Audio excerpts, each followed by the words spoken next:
video reaches you and you're staying safe and sanitized and everything is okay.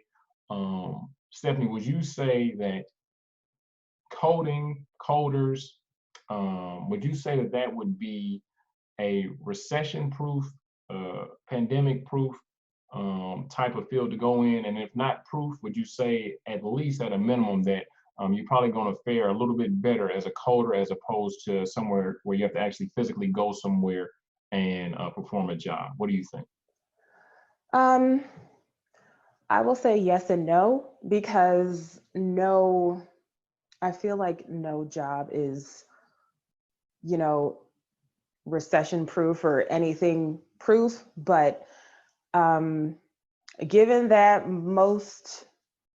for the most part, developer engineering jobs can be done remotely, that does give it an advantage.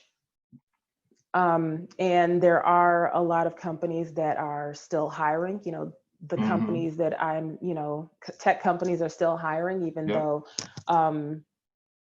other industries are experiencing a lot of, hardship and, strain on their workforce.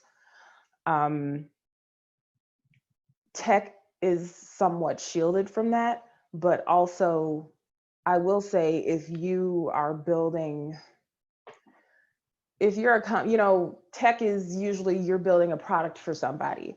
So it's not, I wouldn't say it's recession proof, because if your clients are being impacted by, Right.